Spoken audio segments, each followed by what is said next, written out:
Programa Multimídia na telinha da sua TV Verde Vale, nosso quadro de cidadania, maior sucesso aqui. Muita gente já mandando e-mail, muita gente dando dicas e fazendo perguntas. É claro que a gente envia todos aqui para o Escritório Leitão Fortaleza Sampaio, LFS Advogados. Isso mesmo, que tem um apoio de uma equipe também maravilhosa lá em Fortaleza. Então, se você precisa de algum auxílio, de algum apoio, de algum esclarecimento, alguma informação, vem aqui, conversa com o Dr. Leitão, que está à frente também do escritório. Doutor, uma satisfação tê-lo no programa Multimídia, e nosso quadro está um sucesso, viu, doutor? Tudo bem? Tudo bem, Marcelo, eu que agradeço, estamos sempre às ordens, iremos sempre que for necessário contribuir e participar e fazer com que a comunidade, principalmente aquela que carece, que precisa de informações na área jurídica, nós acreditamos que talvez tenhamos a possibilidade de repassar para essa população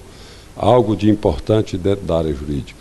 E o senhor continua fazendo essa prestação de serviço, né? Já foram 30 anos aí no Ministério Público e agora dando umas dicas aqui conosco, né, doutor? O tempo de 30 anos, né, da carreira do Ministério Público, a atividade da qual eu escolhi, e com certeza tenho um carinho muito grande, né, porque mesmo estando aposentado, mas ainda tenho um respeito muito grande, ainda tenho um bom relacionamento com meus colegas da época que eu entrei e de outros que com certeza nós conquistamos ao longo desses 30 anos vividos lá dentro.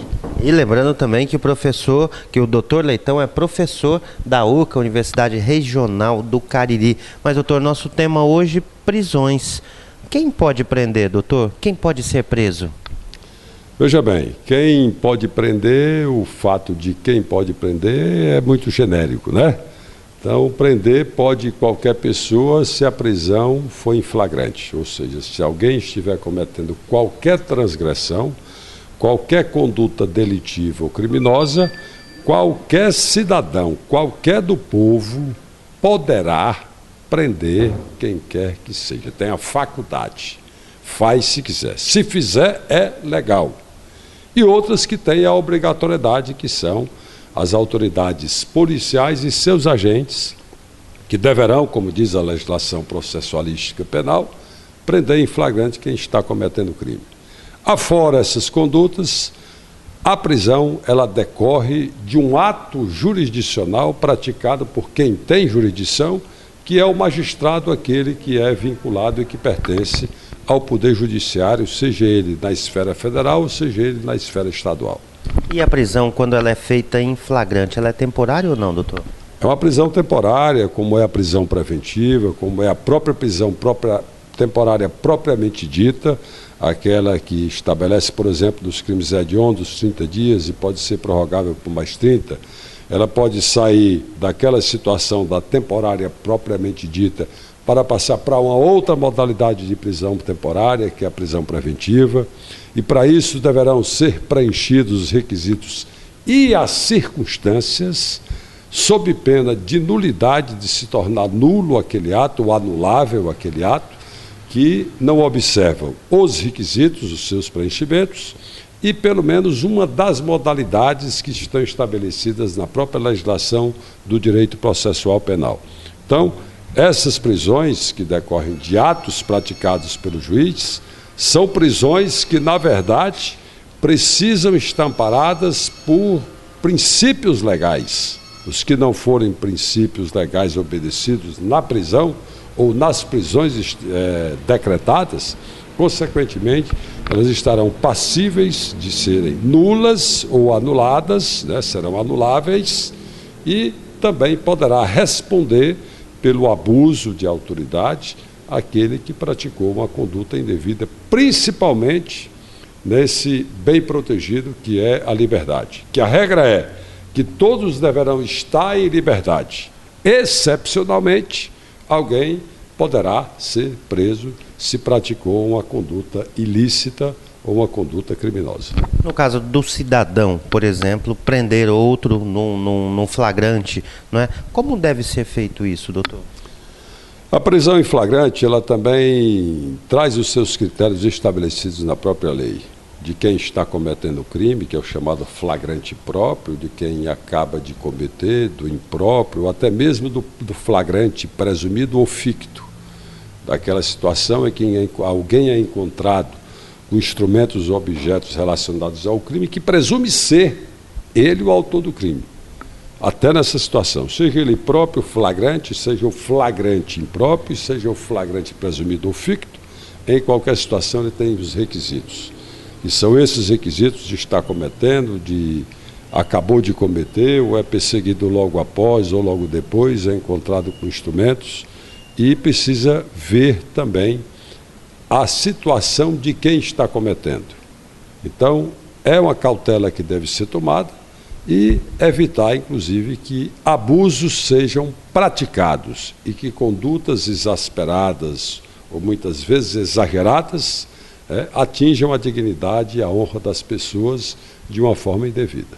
Doutor, algum estado, por exemplo, físico, alguma doença ou uma gravidez pode livrar uma pessoa, por exemplo, da prisão? Não, de jeito nenhum. A pessoa poderá estar com a voz de prisão dada por qualquer do povo ou pela autoridade policiais e seus agentes, tá certo? E ficar no próprio hospital sob escolta, inclusive. Ou até ter uma decisão judicial, através de uma prisão temporária propriamente dita, de uma prisão preventiva, ou até mesmo através de uma sentença condenatória transitada ou não em julgado, e principalmente transitada em julgado, tá certo? Onde o juiz determina a prisão e a pessoa fica sob escolta em qualquer localidade que possa se encontrar, até mesmo para poder, no caso de uma pessoa enferma ou alguém em gestação, perto de nascer a sua criança, mas que fica sob as ordens da prisão, seja ela em flagrante, seja ela por determinação de autoridade judiciária competente, não só em razão da matéria, mas competente também em razão do lugar onde se praticara o crime. Doutor, delegacia não é lugar de ficar presos, é ou não? Não.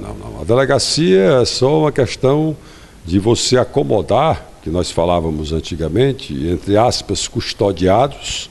Por exemplo, alguém que é preso em flagrante, né? Enquanto você prepara a nota de culpa, faz a lavratura do auto, vai preparar até mesmo o auto de reconhecimento, ou até mesmo alguma perícia, ou uma acariação que você deva fazer, ou um reconhecimento que você deva fazer, a pessoa fica lá de forma temporária. Hoje nós temos presídios, nós temos penitenciárias para as prisões que são temporárias, principalmente aquelas de decretos de prisão preventiva, ou até mesmo de prisões que se decorre de sentença penal condenatória ainda não transitada em julgado, e aquelas que nós temos, a dos chamados presos condenados definitivamente, onde a sentença já transitada em julgado, consequentemente não se cabe mais recurso, salvante a reclamação que se possa fazer para se diminuir a pena ou até para se reduzir em face da injustiça praticada pelo excesso que se aplicar a pena por ocasião da condenação. Então, afora isso aí, preso condenado definitivamente deverá ir para um presídio, onde ele poderá inclusive ser beneficiado posteriormente com os regimes prisionais, e sair do regime fechado e ir para o semiaberto, sair do semiaberto e ir para o regime aberto. E aí, em cada espaço desse, em cada modalidade dessa, né, em cada cumprimento da progressão de cada regime, você deve ter uma prisão especializada. Aqui está já no aberto, ele deverá ficar numa prisão albergada, fechado, na penitenciária de segurança máxima. Está no regime semiaberto, você vai para uma penitenciária agrícola ou industrial ou coisa equivalente. Então você não pode, se você está na progressão de regime, você está misturado numa penitenciária que o regime é inicialmente integralmente fechado. Então ele deverá cumprir inicialmente isso, como diz a própria lei dos crimes hediondos, cumpriu inicialmente de forma fechada, depois ele vai para a progressão de regime, vai para o semiaberto e depois do aberto. O que ele não pode é sair do fechado direto para o aberto, fazer uma progressão por salto, pular por cima do semiaberto. Mas pode ocorrer a regressão, ele está no aberto, praticar uma conduta delitiva, quebrar as regras ou quebrar as imposições que lhe foram impostas e ele voltar para o regime fechado. Quem não pode ser preso, doutor? Como regra, a princípio, quem não cometer crime, tá certo? Nós sabemos que hoje, inclusive, é comum entre aspas, né, algumas autoridades, né, dependendo, por exemplo, dos crimes que forem afiançáveis, não poderá ser preso em flagrante, como o juiz, o promotor, aquela história toda, né? Mas os outros que, na verdade, tenham cometendo um crime que seja inafiançável, principalmente aqueles onde as penas são impostas e levadas ao regime inicialmente fechado, tá certo? Deverá ser preso, autuado em flagrante, ou prisão preventiva decretada, já vimos prisão de juízes, prisão de promotores, né? Procuradores, prisão de delegados, né? Por decreto da própria Justiça. Então, eu acho que hoje você tem que ter a cautela que sempre se deveria ter, né? E, consequentemente, o Ministério Público, hoje a magistratura, a própria Polícia Federal, Polícia Civil, as polícias judiciárias de modo geral, tem feito um trabalho muito mais atuante, muito mais abrangente, vamos dizer assim, muito mais aparente à sociedade, onde tem dado mais coragem ao povo, à população, de denunciar, de sustentar, e o pessoal tem tido uma certa autonomia, tem tido uma certa independência, que aquilo tem fortalecido cada uma das instituições. Então, hoje, Polícia Federal, Polícia Civil, as polícias civis, o Ministério Público, seja ele federal, estadual, né? A própria magistratura do âmbito federal ou estadual, quer dizer, estão fortalecidos, a sociedade precisa disso, esse serviço é de grande importância e é claro que os abusos também praticados nas prisões deverão ser, inclusive, denunciados ao Ministério Público, né? E se praticados pelo Ministério Público, ao seu Conselho Estadual, que é o Conselho do Ministério Público dos Estados, que cada um tem, como tem no âmbito federal, e não resolvido, você vai para o Conselho Nacional do Ministério Público ou para o Conselho Nacional de Justiça. O que não pode se permitir é que haja abuso, é que haja excesso, é que alguém se exaspere e exagere e prejudique pessoas com condutas que, na verdade, não são compatíveis com a legislação que nós temos hoje vigente no país. Um tema muito palpitante, não é, doutor? Eu acho que ainda teremos outros programas para falar a respeito de prisões, porque no caso de abusos cabem indenizações também, não é? Por parte do Estado indenizar esse preso. Também podemos falar a respeito dos profissionais formados, não é? Aqueles que têm diploma, podem ser presos ou não, precisam de celas especiais, então tem bastante coisa para a gente ainda debater sobre esse assunto. Doutor, eu gostaria de agradecer a sua presença mais uma semana aqui no programa Multimídia. Eu que agradeço e me coloco à disposição para que nós continuemos essa prestação de serviço, vamos dizer assim. Eu acho que os interessados deverão mandar perguntas. Se nós não tivermos conhecimento próprio, vamos buscar para que possamos prestar essas informações.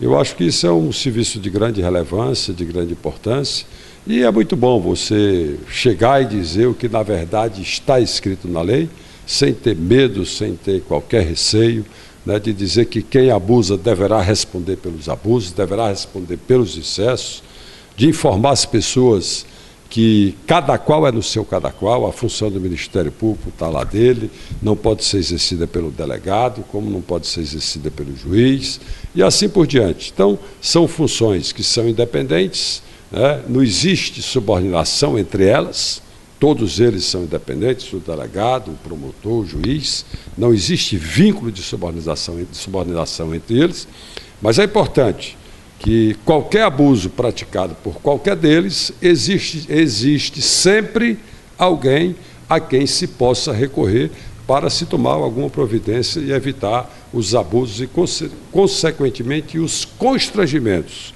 que algumas pessoas, de forma indevida, de forma absurda, passam por algumas pessoas inescrupulosas. Muito obrigado, doutor. Muito obrigado pelas informações. E se você quiser alguma informação também aqui com o doutor Leitão, pode vir ao escritório, à Avenida Duque de Caxias, aqui no município do Crato, em cima da Clinivida. LFS, Leitão Fortaleza Sampaio e advogados associados. 9963-6577, 9221-4977. Mande a sua pergunta para esse nosso quadro. Semana que vem a gente está de volta diretamente da LFS, Leitão Fortaleza Sampaio, escritório de advocacia aqui no Crato, para você.